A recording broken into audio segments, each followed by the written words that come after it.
Hey, hello, good evening, everybody. This is Moondog, and you are watching TMI, Too Much Information, live with me.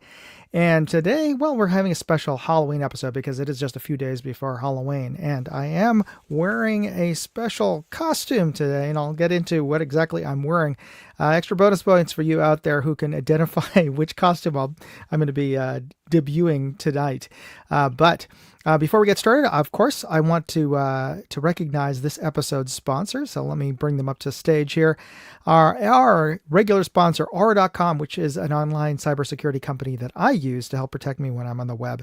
They offer us a whole suite of services. I mean,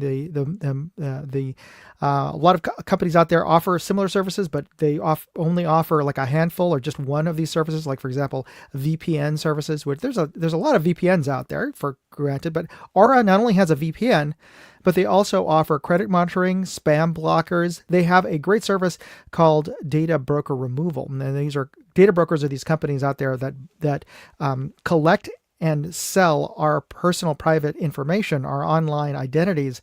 They sell information to marketeers and political organizations, and who knows, anybody basically who wants to buy our information.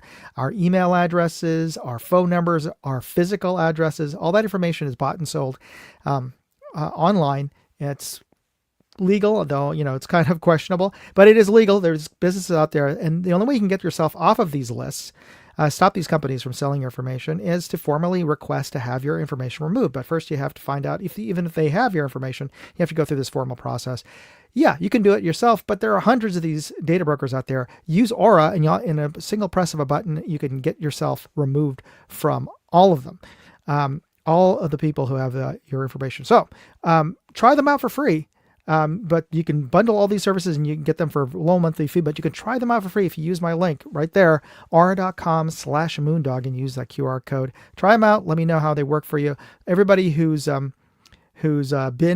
tried them out, and let me know. They say that it's great. So, oh, and by the way, we have a special guest tonight. I haven't seen him on my live stream before, but a good friend of mine, Henry Schutz. Thanks for joining me. Yes, here for the thumbnail. Absolutely. Got to actually have you as a guest. I'd love to talk with you about Asian archery at some point, or whatever you want to talk about. But anyway, Henry Schutz, a good old friend of mine from back in my airsoft days. But glad to have you out there. Okay, so let's move on. So here's the early bird clue for those of you who are tuning in early. Every episode, I like to give away a little prize. Well, today, this is your early bird cue. And what I want you to do is, if you know this company, based on this graphic here, I want you to send me an email at contest@moondogindustries.com. You can see that there. And let me just include that in the side chat here. Let me include the link here for you, and I'll post it up. It is contest@moondogindustries.com. Put your answer in the form of your subject line. So put a hashtag and your answer in the subject line, and put in the body that you're entering the contest, and and put in your mailing address so I can mail you the prize. I'm going to give 4 prizes tonight, so the first 4 people to send me an email will get the prize. And what is the prize tonight? Well, since it is Halloween and Halloween is coming up, I wanted it is a holiday of the night. So in honor of that, you will get a Night Force, this little handy lens cleaner, packable lens cleaner. So here we go. It's microfiber cloth from Night Force, and you get one of these cool little lens cleaner little packs. You can just stuff that into this little pocket here, clip this on to your gear, and you're ready to go. But this is from Night Force. So get your answers in, and if you the first answer I get in an email form, we'll get that Night Force little lens cleaner, and the subsequent winners will get patches from Night Core, and these are Velcro morale patches from Night Core. So these are our 2 night-themed prizes. So get your answers in. Okay. So let's get into the new videos that I posted this week, and we can talk about them. You can ask, I can answer any of your questions about them. So on my Moondog to a channel. This is actually an older video of mine. I actually filmed this almost a year ago now, but for a variety of reasons, I ended up pushing it back. First, it was SHOT Show and all the videos and everything that I meant to post it in the beginning of January, but the SHOT Show got in the way, and then all of these brands wanted to get their reviews out, and I kept on pushing it back, and lo and behold, it's almost it's fall already, and I meant to get this out earlier in the year. But anyway, it is a review of the Vortex Viper PST Gen 2, and that is their, I wouldn't consider it their budget, almost budget. I mean, it's like their mid to intro tier price point, but it is their least expensive fiber optic LPVO, and it's actually pretty decent, pretty good LPVO. And because it is fiber optic, it is daylight bright, very reasonably priced, a good Vortex glass. It's not their top end, but it is a very solid red dot or fiber optic, and it's as bright as a red dot in terms of an LPVO. I posted up a review of that. I won't replay the footage here, but if you want to check that out, you can see how well it performs. And it has very much, in terms of its look and feel, very, very similar to their higher end razors in terms of the turret design and overall performance. Not quite as good as a Vortex Razor HD, obviously, but that thing is like it's almost a $2,000 LPVO. This is much more affordable. Okay, and on my Moondog Reviews channel, my non-pew pew, I posted up a review of the Athlon Midas G2 folding binoculars, and this is their smallest, lightest, most compact travel binoculars that they offer, and it is a nice 10 power pair of binoculars with fairly small 25 millimeter objective. That's not that, I mean, it's small, but because it's compact travel binoculars. But if you think about it, that's actually a bigger objective lens than a lot of LPVOs out there, including that Vortex Viper. So in terms of your view, still pretty decently bright. I mean, not as bright as a 50 millimeter, obviously, but because that's double the light gathering on the front end, but still a very good view. And unlike a lot of folding binoculars out there, a lot of cheaper folding binoculars, it's not like you're looking through a straw. That your exit pupil is actually pretty decently large, so you actually feel like you're getting a good field of view. So here's a little taste of that video in the form of a short. I'll add this so you can see this video short that I posted up. These are Athlon Midas. These are their smallest, most lightweight binoculars. Let's see if we can find any wildlife to look at. The top of this pine tree is about 60 feet above me, but I don't see any squirrels or birds in there. And looking over to our right, there's a tree stump, which is about 30-40 feet away. And looking along this ridge, and we found a bird. Now, it kind of looks like a sparrow, maybe a little bit bigger than a sparrow. I had to look this up, and I think it's a house finch based on the slightly red colorization on its head feathers, which the males apparently have. But I'm not a birder. If you happen to know and be able to correctly identify this bird, please leave me a comment and let us all know. What I can say for certain is the view through these binoculars is very clear and feels very color accurate. So Tim Mooney says, looks like a finch. Okay, I think that's, I'll go with you. I'm just curious, since I'm not really a birder, how do you identify a finch from a sparrow? Is there any sort of telltale things? Is it the size, or is it like the beak? Yeah, I'll go with you with your assessment, Tim, since the only reason I was able to think it was that was as I just typed in to like Google, let the AI tell me what it was.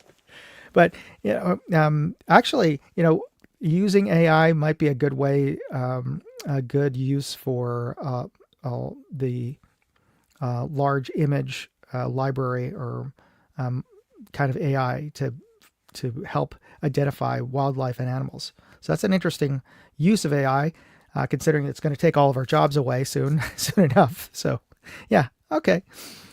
All right. So that is the video that I posted for Moondog Reviews. And on my Moondog Go channel, I posted a short of my visit to Home Depot. Oh, here we go. Going back, let me just go back to the finch question. My sister's bird feeder has finches commonly. Looks like one of those birds. Got it. So that's one of the good. I guess that's a good thing. Reason why you want a bird feeder near you, so that if you are interested in seeing the bird life that's around you, why go to them when you can have them come to you? So that's actually a really good idea another good reason to have a bird feeder out there in your backyard or on your property. All right, so let's see if I can share this video with you, because for some reason I was having a hard time finding the original file of this, but probably because I did this on my phone. But let me see if I can share this with you. And we have, there we go.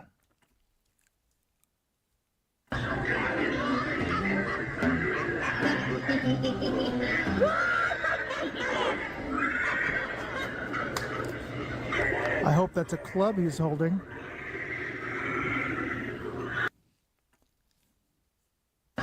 So yeah, okay.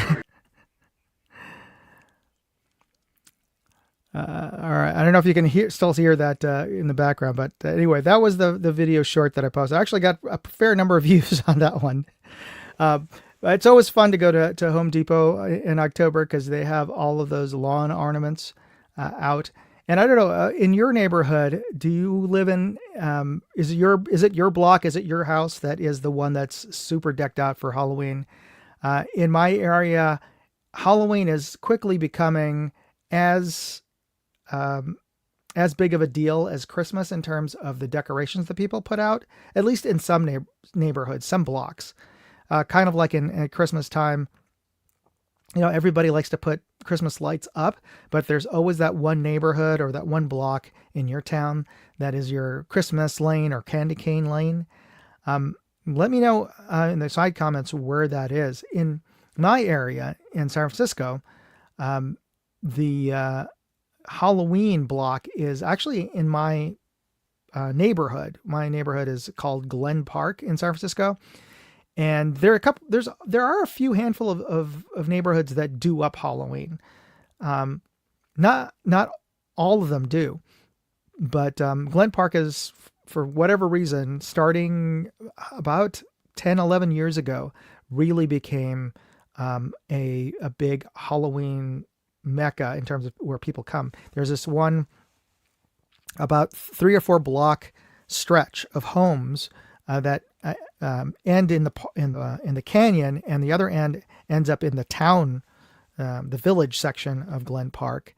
And for whatever reason, all the homes along that block, then along that 3 or 4 block stretch, have really done up Halloween. They have all the garages open up, and people put out punch for alcoholic beverages and candy. It's become a family thing, but the atmosphere feels a little bit more like Mardi Gras than I remember Halloween being. And growing up, there was always that one block or that one area where the kids always knew where to go because they had the candy. Typically, it's like the rich neighborhood, right? That's because those neighborhoods are going to give you the full-size candy bars instead of the Dollar Tree generic Smarties or whatever, right? Or worse off. Here's a question. Do you like candy corn? So you can usually gauge the quality of a block by the amount of candy corn you get in your bag. So at least that's how one of the ways I would gauge it. Hey, so let's I see a couple more folks joining us on the side, but let me call out a few folks here. So we had Vadim join us first, and then we had my buddy Henry Schutz join us, and we have Tim Mooney here, and we have Pick, and we have Michael Dunn. So we have a good house of folks there on the side chat. So here's my question to you: is your neighborhood the place to go for Halloween in terms of for kids to go to for candy, or has it become, or is it some other neighborhood in your town? And is are there any neighborhoods or blocks that really do up Halloween, like do haunted houses and things like that? And San Francisco is people think San Francisco is a big city, but actually it's got less than 1 million people in population. So it's a big city. It's not the biggest city in the California. It's, I think, somewhere around fifth or sixth in terms of overall population. It's actually pretty low. But there are some definite areas in San Francisco that do up Halloween a little bit more. And of course, there's always the rich neighborhoods that have that do up, not necessarily as much in terms of lawn ornaments, but they certainly have a lot more kids going to them. And people end up going to places that are a little more done up, or at least places kids know where to go for the candy. Michael Judd says, it used to be fairly good, but now we don't have that many kids in there. And that's the other thing. As our population in general, we are more and more, less and less families have a lot of kids. I only have 2 kids. We wanted to have more kids, but that's kind of rare for families, wanting more than 2 kids nowadays. And also because of that, and just the way people tend to move around, usually, when I was growing up, you knew that in your neighborhood there was at least another family in that block that had kids your age, or at least in the surrounding 3 or 4 blocks. But now, it's you can go to in neighborhoods in my city where there are no kids, but it's gotten a little better, certainly. And in my particular block, for whatever reason, there's a lot more younger kids, which is great. But because it's a little more the density of the kids, and plus we live on a hill, most kids want to go. Don't want to trick or treat up and down a hill. So another reason why the kids tend to congregate over by the village part of the town is because it's flatter. And, when you're walking around looking for candy, it's just one of those things. It's sort of like gravity and black holes. Black hole, solar systems have more gravity, and they attract more dust, and they get bigger. Galaxies get bigger that are bigger galaxies. Neighborhoods that have more decorations, and the kids know that there's more candy. All the kids, word gets around to the schools. You got to go to this block as opposed to that area, and it tends to attract more kids. And those houses know that they're going to have more kids coming to them. They buy more candy. We used to buy candy for the first 5 years that we lived here, or when we moved back to San Francisco. But I think we only ever had like one trick-or-treater, and that happened to be another kid on our block. And he was only stopping by because he was on the way to the village where everybody else went. So most of the years that we put out candy, nobody came by. So after a while, we stopped putting out candy just because it just didn't seem like worth it. And we got tired of eating through the Halloween candy the kids didn't mind, but they get tired and they have to trade their candy. I don't know. Oh, we have Abigail joining us. Slancha, how are you? All right, let's continue on. Here's a segment there. I'd like to get your input on a upcoming video that I'm going to be putting out. Now, this one is going to be of a review of the Tractoric. This is their compact 30 millimeter. 35 millimeter. And this is Japanese UHD glass. And I believe it's also made and constructed or assembled in Japan. So Tractorics, for those of you who don't know, Tract was founded by 2X Nikon optics guys. And of course, through their experience working on Nikon, or Nikon as we call it here in the US, their experience of working with Nikon, they made contacts with a lot of optics manufacturers and suppliers in Japan. And so that's why they started their company here, Tract. And they put out some really nice optics. And because they're direct to consumer, they are, while they're not cheap, by no means are they a budget scope brand, but compared to the kind you're basically getting like really higher end Nikon quality optics for a lower price because they're direct to consumer and they're a smaller company. They're very, very, very small and very little overhead. So they pass on the savings to you. So this is their most compact set of field binoculars. And it's a nice, fully armored, Japanese ED glass, very clean looking through that. And this is the photo that I'm going to be using for a thumbnail for this upcoming video. It is a 8-35 binocular. So if you have any thoughts as to what thumbnail, what I should put as the caption on the thumbnail, or the headline on the thumbnail, let me know on the side there. And let me see. Let me just get to see what other folks have said on the side chat here. Michael Dunn says, I remember when kids we came home with a pill. Yeah, when I remember as a kid, you wanted to get as big of a bag as possible because it was all about how much candy you could haul back and then trade for the rest of the week. And I don't know, maybe I'm like, I was a little shocked the last couple of Halloweens. My kids are a little bit older, granted, but the last couple of Halloweens that my son and his friends would stop. It's like, I would ask them, like, do you want to keep on going, get more candy? Like, no, we'll get enough. Like, really? Kids nowadays, or at least the kids that my son hangs out with, seem to be a lot more measured than I ever was at their age. And Tim says, oh, everyone's saying hi to Abigail. So Abigail says, drinking hot toddies, nice, and trying to figure out what I'm going to wear to my friends get together.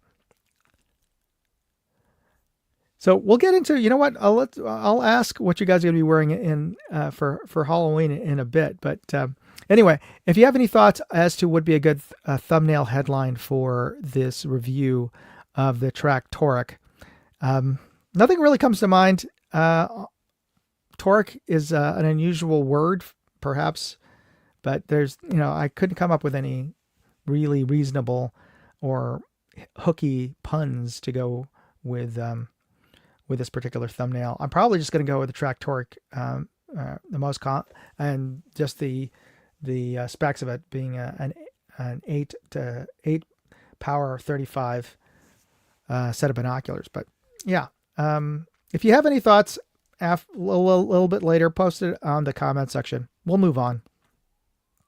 So here's the next clue for those of you out there for the name of the brand. Oh, and let me show you what you'll win. So the prize today, because it is Halloween and it is a holiday of the night, you get a Night Force. The first person to answer the question correctly will get a Night Force lens cleaner. And the clue today is this brand is the largest retailer of Halloween props and costumes in the U.S. It was founded in 1983 in the San Francisco Bay Area. Surprisingly enough, I didn't know that. But yeah, it was originally founded in 1983 and somewhere around here in the East Bay. And it's currently, that's another thing I didn't know, is currently owned by Spencer Gifts. For those of you who are maybe old enough to remember, Spencer Gifts was that kind of interesting store that had these fun and sometimes a little risque gifts that you could buy inside of the store. And at the rear of the store at the mall, it had like blacklight stuff. So that's what I remember about Spencer Gifts growing up. But throughout, mostly in the 70s, but sometime around the late 80s and 90s, they just disappeared from the malls around me. I don't know why, for whatever reason. But anyway, so if you know this name of this brand, this mystery brand, send me an email and send it to contest@moondogindustries.com, and I'll post it into the side chat for you. Put the answer in the subject line. So put hashtag and the name of the brand in the subject line, and put your mailing address inside the body of the email. So I'll mail you. The first person who sent me an email will get the Night Force lens cleaner, and the next 3 winners will get a Night Core patch. So there we go.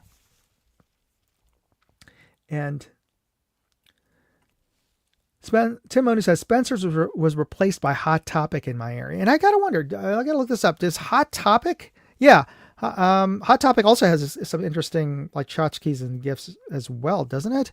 So like Hot Topic, is it owned? Is it owned by Spencer? And let's see. Google. No, Hot Topic is not owned by Spencer's. Interesting. Yeah, but there's some overlap there. I agree with you. There's some strange overlap in terms of the kind of stuff that they sell. All right, so let's get into the rabbit hole. So the topic for today, as you saw in the thumbnail, is going to be Halloween, and that's going to be coming up this Friday. 31st of October is a Halloween, and that is the eve of the Western Christian feast of All Hallows Day, and it's the beginning of the observance of All Hallows Tide, the time in the Christian liturgical calendar dedicated to the remembering the dead, including saints and martyrs and the faithfully departed. So here's the rundown for those of you who are not terribly religious or Christian for that matter.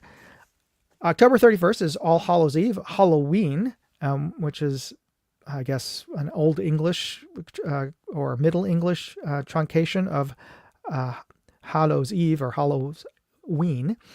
And then we have November 1st, which is All Saints Day, but it's also the beginning of Dia de los Muertos, Day of the Dead, in Spanish or specifically in Mexican culture. And that runs from November 1st to 2nd. But that's where it always got kind of confused to me, because I was growing up in Southern California, where it's, a lot of Mexican culture is strong.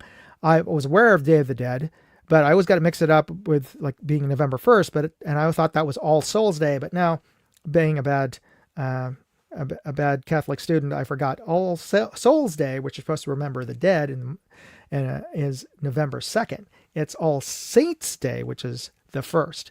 But the Day of the Dead, actually the Days of the Dead, because that's the holiday runs over both of those days. So there lies the confusion in my head. I don't know. Did that ever confuse you, or do you even? Does it even matter to those of you out there? Most people just know it as Halloween, and Halloween has quickly become possibly the second most popular and the biggest spend, perhaps. I have to look that up, whether or not Christmas, of course, is the biggest spend holiday that people have. But what's the second most? Do you think it's going to be? Do you think it's Halloween, or do you think it's Valentine's Day? Let me Google that for you. All right, so let me see here. Let me share this screen, and let's Google that together. Let me go to my Google screen here. What is the second biggest holiday in the U.S. for spending on gifts, or just for spending? Okay, let's see. Halloween. It is Halloween. So it's the second biggest commercial holiday in the U.S. for spending after the winter season, after Christmas. Consumers spend over $12 billion, with a B, billion, on costumes, just on costumes, candy, and decorations, according to GeniusMonkeyandHistory.com. So that's interesting. I kind of guessed that just from the sheer amount of stuff people put on their lawn. And it's quickly, like, as I said, in my area, it's quickly might even be surpassing Christmas in terms of the sheer amount of decorations. But then again, San Francisco is a godless city. So the fact that they don't really do up Christmas as much here as they would a bacchanalian kind of and hedonistic kind of holiday is Halloween, is the commercial version of that. It does not necessarily surprise me, but maybe I'm just reading into things too much over here.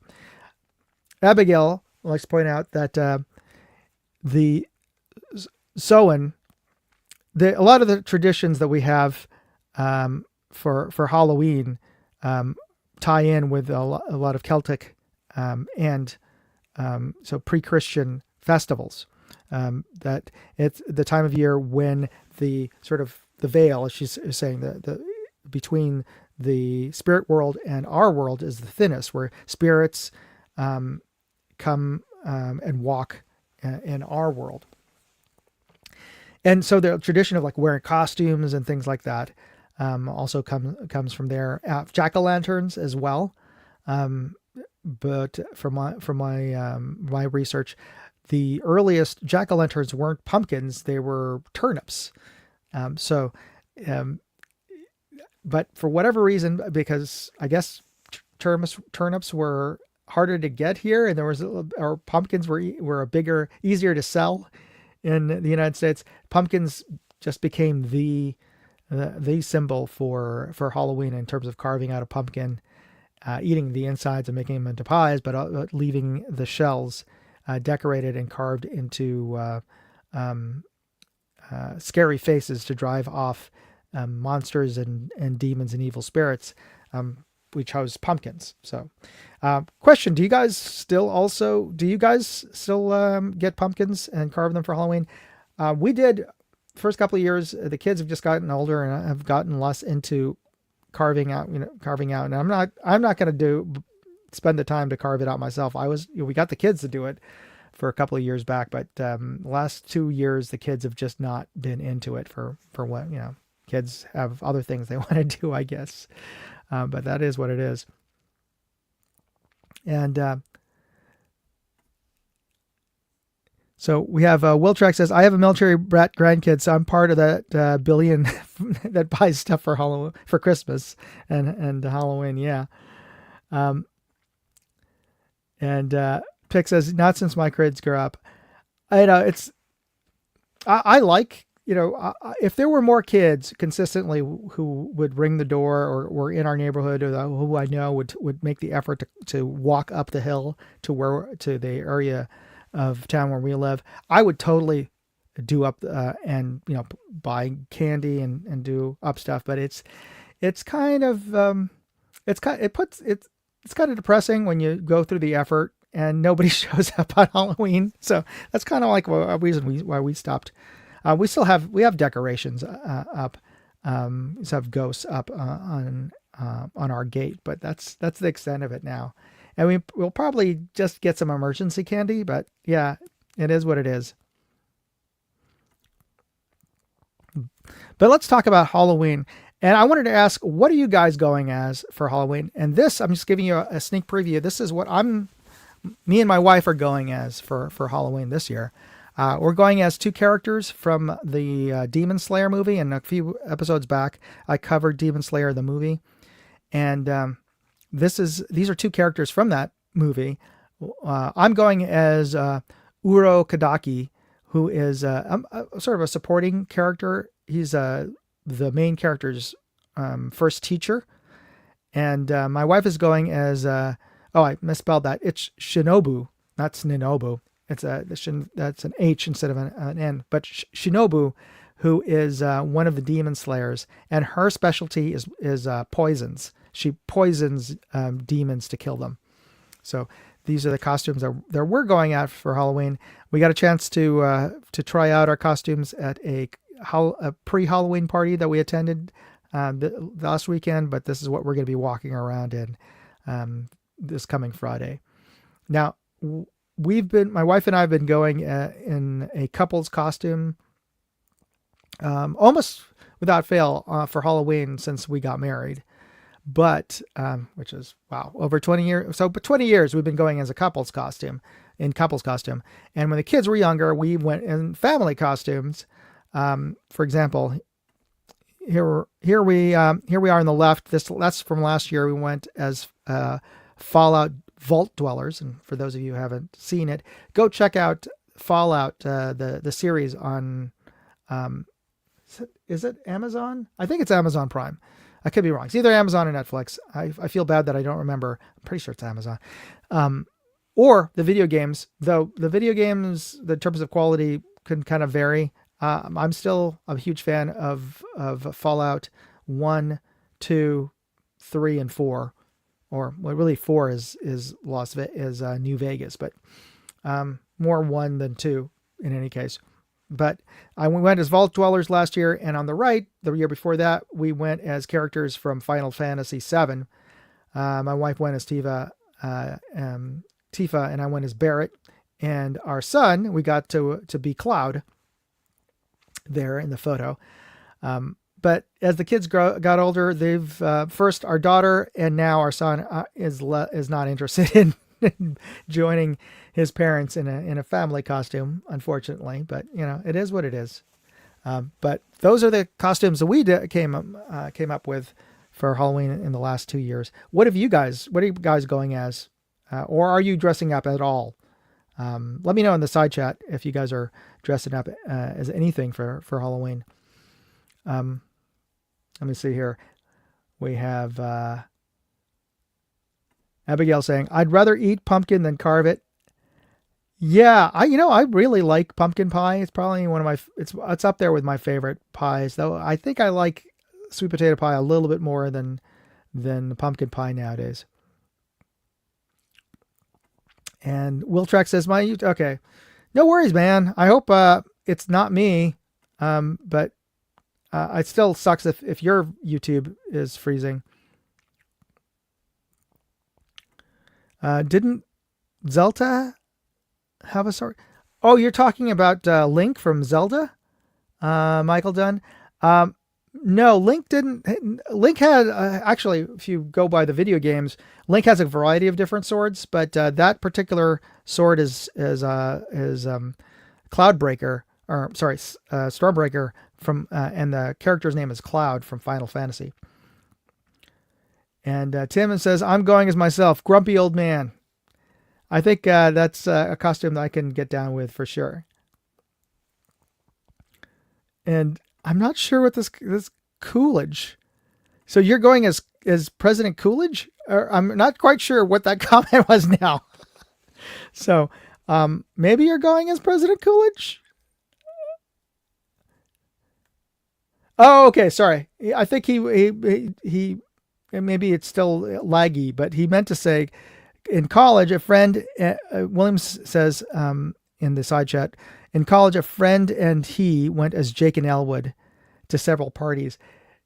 Yes. And surprisingly enough, my son and my wife watched Blues Brothers for the first time last week. And that's one of the costumes you have to go as a pair, because if you go as just Jake or Elwood by themselves, you got to go as a duo costume. So that's one of the issues that my son, I think, originally wanted to go as the Blues Brothers, but he couldn't get any of his friends, his classmates, to go. So yeah, we said, yeah, that's not going to work if you just go by as one of the Blues Brothers. And Tim says, Warren G. Harding costume was already taken. That's why. Okay. And pumpkin pie is awesome. You can just pick up a piece and go. This is true. And, I'm one of those folks who believe that pumpkin pie is not just a fall treat. You can have it any time of year. So if I'm at a diner, that's my go-to dessert. With lots of whipped cream. Yeah. Or a la mode is the way I like to have pumpkin pie. All right. So talking about Halloween, and interestingly enough, I found this photo down the rabbit hole.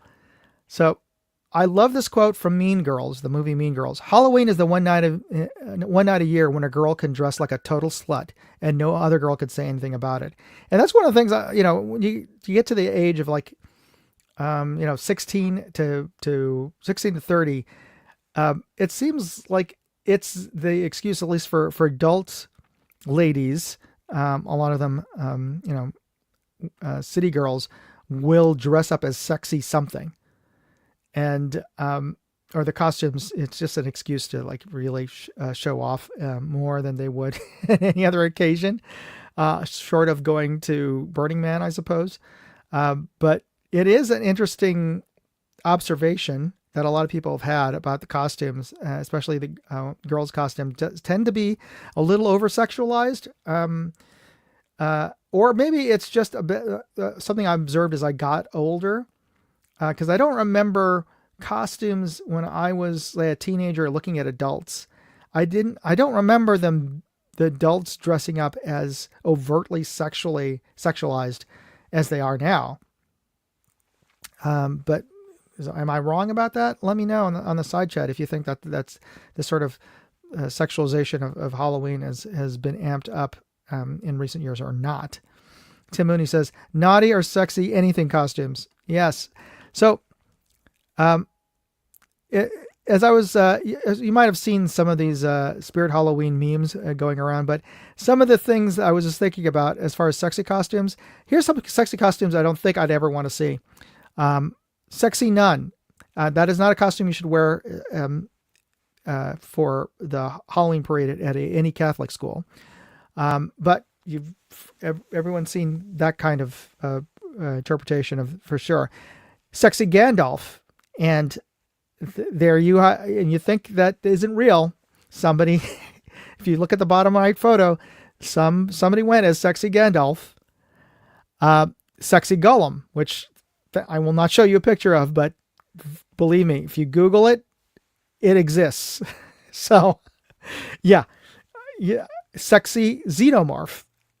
So yeah, there's a lot of sexy, put whatever it is at the end of that, sexy cop, sexy lumberjack, or whatever. But there are some sexy costumes you don't want to see. So that's just my list there. What do you think would be a kind of all kinds of wrong in terms of a sexy costume?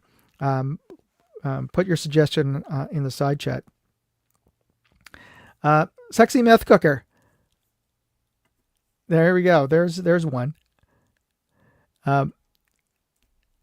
But as we're talking about, some of you are I think I asked earlier, what are you guys going as for Halloween? You might go to a Halloween party or you might decide to dress up, but I have some suggestions for you. And maybe you have some suggestions out there. What is an easy costume that you could pull off for Halloween? And I know that, was it Michael Dunn who said he's going as Grumpy Old Man? Oh, it was Tim. Tim said, I'm going as Grumpy Old Man. Well, that is a very easy costume to pull off. Well, here's some other ideas for easy costumes that you could pull off. Social media influencer. So all you really need to do is dress casual, maybe a hoodie, maybe a tank top, but as long as you have some headphones to wear and a tumbler and maybe some glasses and just talk on your phone. Just hold your phone up the entire time and just talk to it as you're walking around the party. And there you go. You're a social media influencer. Here's another one, reminder. And all you have to do is just cover yourself with Post-it notes. And you can even write stuff on them. Timony, a ski mask is an easy costume. Just don't wear it to a gas station or a convenience store. Yes. So, though the costume is actually bank robber, right? So, but you do but you do have to wear the mask, or you could wear hose over your face. That's supposed to be more of a bank robber. Here's another easy costume. My parents or your parents. So you just dress up like your parents, or you could go as your parents' regrets and just wear whatever you're wearing.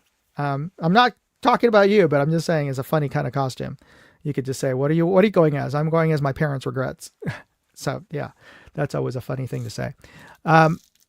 Now here's another one, 1930s gangster. So all you really need is a fedora, right? And wear a suit. And that's actually what my son's going to go as, since he couldn't go as the Blues Brothers. He's just going to borrow my fedora and go with and go as as a gangster, or you could go as one of the extras in the Smooth Criminal video, Michael Jackson's video, with a fedora outfit, I suppose. Here's a suggestion from William Trax. Ghost. Yeah, that's classic. Bedsheet, though, if you don't want, it does require you to destroy a bedsheet. So, at least poke 2 holes in it, or you can put multiple holes and go as Charlie Brown, as a ghost. Michael Does says bum or hobo. Yeah. Just put some, get a bandana and make a haversack with a stick, if you want to go, full costume and props. Here's another suggestion: serial killer. You just need to empty cereal boxes and just tape them around you, and then have like a bloody plastic knife or an axe or something. And there you go, serial killer. Get it? Anyway, you could go as a minion, from the animated movie series. Just wear a yellow shirt under blue overalls, and of course you could wear like thick round glasses, or make a big eye in the middle of your head if you wanted to. You could do that way. Formal apology. Here's a suggestion. How do you go as a formal apology? Dress in your formal clothes and then just write a sign on your chest that says, "I'm sorry." I thought that was a kind of a clever way to do that. There's a suggestion there. And here's my personal favorite, not, maybe not in terms of thinking about it, but colonoscopy. How do you do that? You get some black paper, cut out 2 circles, then tape them onto a white shirt, stack them up. So that's a colon, and then carry around a camera. So there you go. There's your colonoscopy. You're welcome. And here's some other photos. Those of you who are just listening to this will not be able to see the photos, but you could just wear a t-shirt, any old t-shirt and jeans, and just put on a backpack, and you can say, "I'm a graduate student," or a college student. So there you go. Tim Mooney says, "I saw a clever hippie costume, then they realized they weren't wearing a costume." Yeah, I saw a lot of adult hippies, or senior citizen hippies. Usually they were carrying signs that says "No Kings." Boom!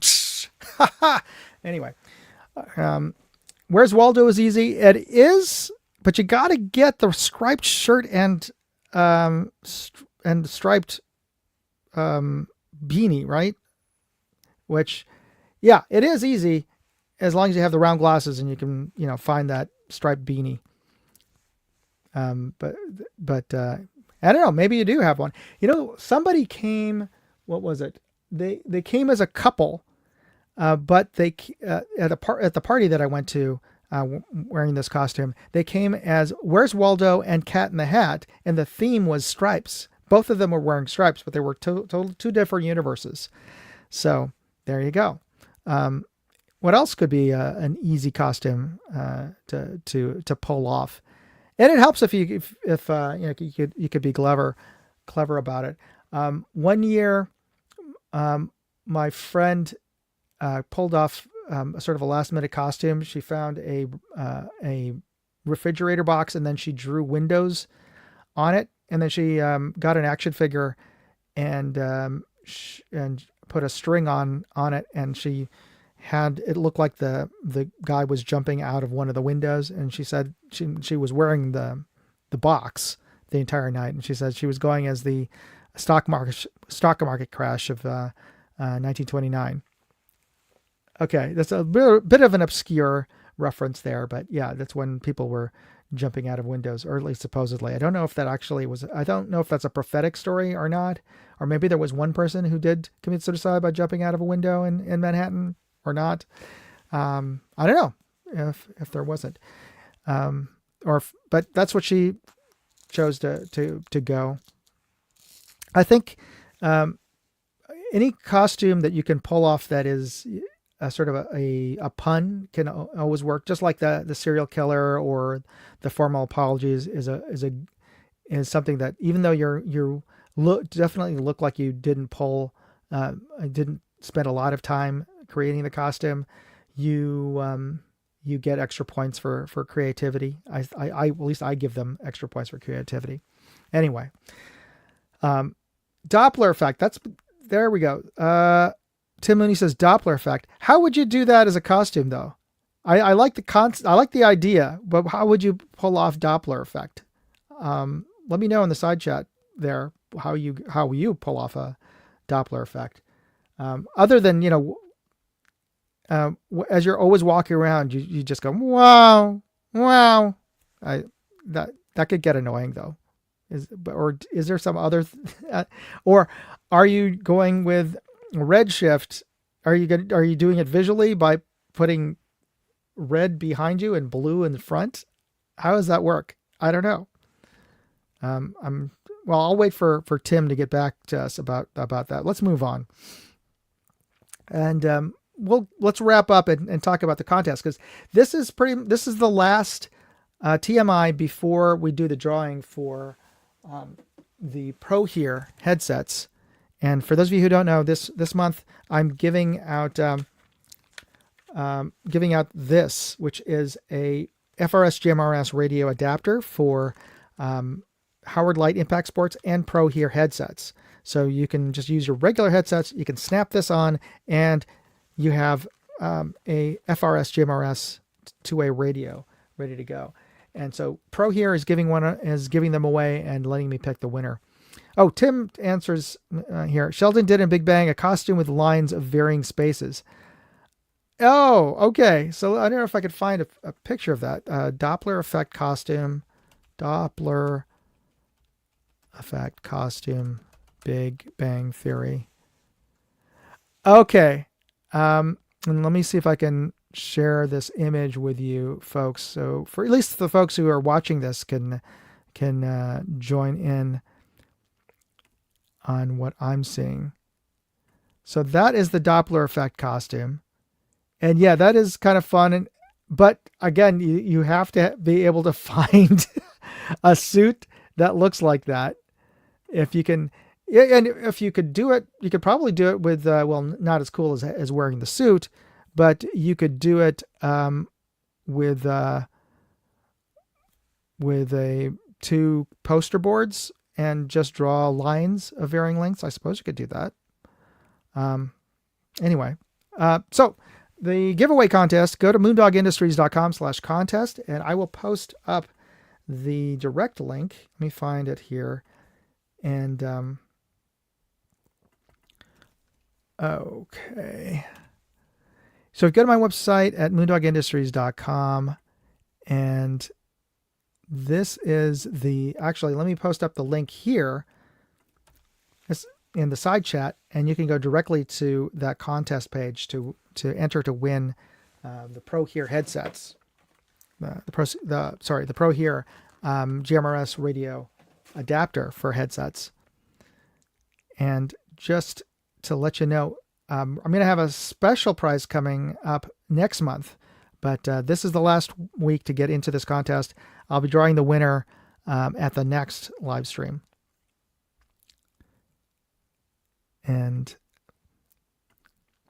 I also just want to point out that my yard sale DC fundraiser, that's the fundraiser for my son's middle school's class trip to Washington, D.C. next year. I'm giving away a lot of the items that I've reviewed over the last couple of months, and you can win them by donating to the fundraiser, and there's the link there. A couple of the items have already been claimed, like the night vision goggles, or the night vision camera. That was already claimed. And as a special bonus, anybody who does claim any of the items that are in the fundraiser, I'm going to throw in some extra swag. You're not just going to get those things. You'll get some extra goodies inside of the box. So find out more at moondogindustries.com/yard sale. And here's the final clue for the mystery brand here. This seasonal Halloween brand popularized the idea of pop-up retail businesses. That's their business model. What it is that they put up temporary pop-up stores in large retail spaces that are empty or have recently gone out of business, and it essentially becomes a meme. This brand has become a meme for failing businesses, in that you will soon become that your business will soon become a blank location for this mystery brand. So if you know who this brand is that we're talking about here, send me an email. Send it to contest@moondogindustries.com, and I'll post that email address one more time on the side chat here. Send me an email with your answer in the subject line, and put in your mailing address.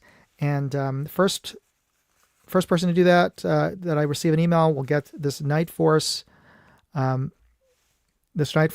cleaner, because Halloween is a holiday that we celebrate at night. And the subsequent entries will get a Night Core patch. So there we go. And I'll be checking the emails after the end of this show. All right, folks, we've come up to the end of the show, and I'd like to thank you again for tuning in, and hope all of you have a safe and fun Halloween. I hope you get lots of folks lots of kids who enjoy coming up to your house and getting candy. And don't forget to hit that like button right now. And I'm pretty sure everybody out there in the side chat is already a subscriber, but thank you for subscribing to the channel. Don't forget to hit that like button, because that just means that it just tells the algorithm that it should suggest this to other folks who aren't subscribers. So much appreciated on that. And I'll be tune in next Wednesday, when we'll be drawing the winner for these headphones. And just as an early heads up, the next month I'm going to be giving away 2 prizes, not just one. So if you don't win this month's prize, well, you'll definitely want to enter next month for double the prizes. All right, everybody, have a safe and fun Halloween. Thanks for watching. You be safe out there. God bless. Moondog out. Hey, I'd like to know what you thought of this video. Leave me a comment or chat with me on Facebook, Twitter, TikTok, MeWe, Instagram, or Locals. And if you want to see all of my videos, go to moondogindustries.com.